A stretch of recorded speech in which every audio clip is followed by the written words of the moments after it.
안녕하세요, 여러분. 오늘은 많은 투자자분들이 뉴스에서 자주 접하지만 정확하게 이해하기 어려워하시는 개념 바로 자사주 소각에 대해 이야기하겠습니다. 주식시장 뉴스를 보다 보면 자사주 매입 실시, 자사주 소각 단행 이런 발표를 자주 듣게 됩니다. 하지만 많은 분들이 좋다고 하던데 왜 좋은 거지? 주가가 왜 올라가는 건데? 이런 부분을 정확히 모르고 계신 경우가 많습니다. 그래서 오늘은 이 내용을 구조적으로, 원리적으로, 실전 적용까지 완전히 정리해드리겠습니다. 이 영상이 끝나면 기업이 자사주를 매입했다는 공시가 나오는 순간 여러분이 직접 이건 진짜 호재인지 그냥 보여주기인지 판단할 수 있게 됩니다. 그게 진짜 투자 실력입니다. 먼저 기본 개념부터 정리하겠습니다. 자사주란 회사가 자기 회사 주식을 직접 보유하고 있는 주식입니다. 예를 들어 삼성전자가 자기 회사 주식을 사서 금고에 보관하고 있다. 이게 자사주입니다. 자사주는 의결권이 없습니다. 즉, 표는 있지만 표를 행사할 수는 없습니다. 그리고 자사주는 배당도 거의 받지 않습니다. 회사가 자기에게 배당을 줄 이유가 없기 때문입니다. 즉, 자사주는 주식수는 유지되지만 시장에서 영향력을 행사하지 않는 주식입니다. 여기서 중요한 포인트는 자사주는 시장에 풀려있는 주식수를 줄이는 효과가 있다는 것입니다. 그럼 기업은 왜 자사주를 매입할까요? 첫 번째 메시지입니다. 우리 회사 주가는 저평가되어 있다. 회사가 자기 주식을 직접 산다는 것은 그 회사 스스로 자기 가치를 인정하고 있다는 뜻입니다. 두 번째 메시지입니다. 우리 회사는 현금 여유가 있다. 자사주 매입은 현금이 있어야 가능합니다. 즉, 재무 체력이 있다는 신호입니다. 세 번째 메시지입니다. 우리는 주주 가치를 중요하게 생각한다. 배당과 자사주 매입은 대표적인 주주환원 정책입니다. 즉, 자사주 매입은 시장에 긍정적인 신호를 보내는 행위입니다. 하지만 여기서 중요한 점이 있습니다. 자사주 매입은 시작일 뿐입니다. 진짜 핵심은 자사주 소각입니다.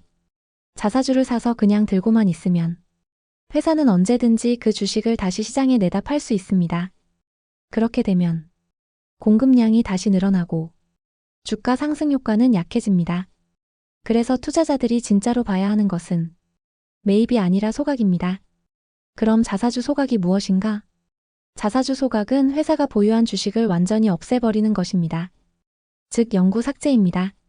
예를 들어 발행 주식이 1000만 주인 회사가 있다고 가정해봅시다. 이 회사가 자사주 100만 주를 소각하면 발행 주식 수는 900만 주로 줄어듭니다. 즉, 나눠 가진 사람 수가 줄어드는 것과 동일한 효과가 발생합니다. 그럼 왜 주가가 오를까요? 이제 EPS 공식을 사용해서 논리적으로 설명하겠습니다. EPS는 주당 순이익입니다. 공식은 다음과 같습니다. EPS는 회사 순이익 나누기 발행된 주식수입니다. 여기서 중요한 단어는 발행된 주식수입니다.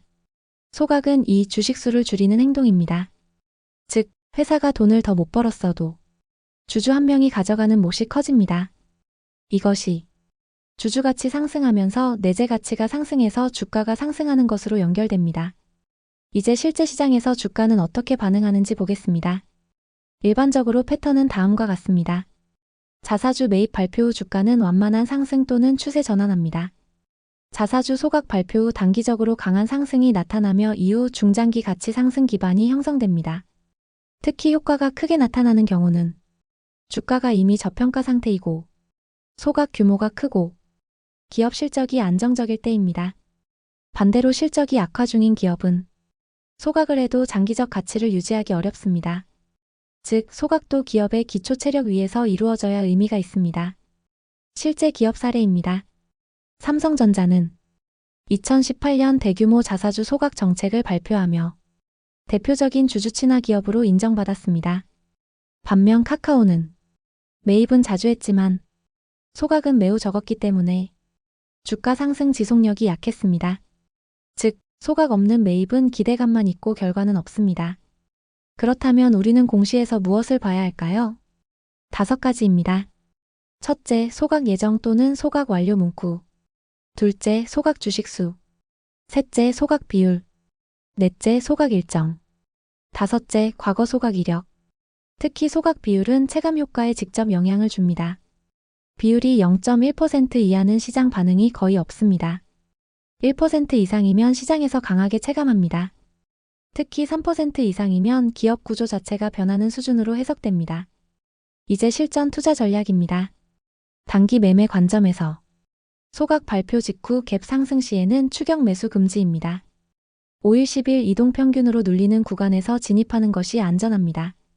중기 보유 관점에서는 소각 규모가 크고 실적이 안정적이라면 분할 매수 전략이 유효합니다. 장기 보유 관점에서는 반복 소각 이력이 있는 기업을 포트폴리오에 넣는 것이 매우 유리합니다. 마지막으로 핵심 요약입니다. 자사주 매입은 신호입니다. 자사주 소각은 실행입니다. 소각은 발행 주식수를 줄여 EPS를 자동으로 상승시킵니다. EPS 상승은 곧 기업 내재 가치 상승이고 이는 주가 상승 압력으로 이어집니다. 실전 투자는 소각 비율, 반복성, 실적 안정성. 이 세 가지를 반드시 봐야 합니다. 오늘 내용이 여러분의 투자 기준과 판단 체계를 한 단계 성장시켜 드렸기를 바라겠습니다. 도움이 되셨다면 좋아요와 구독 부탁드리고 다음 영상에서 더 유익한 영상으로 다시 뵙겠습니다. 시청해주셔서 감사합니다.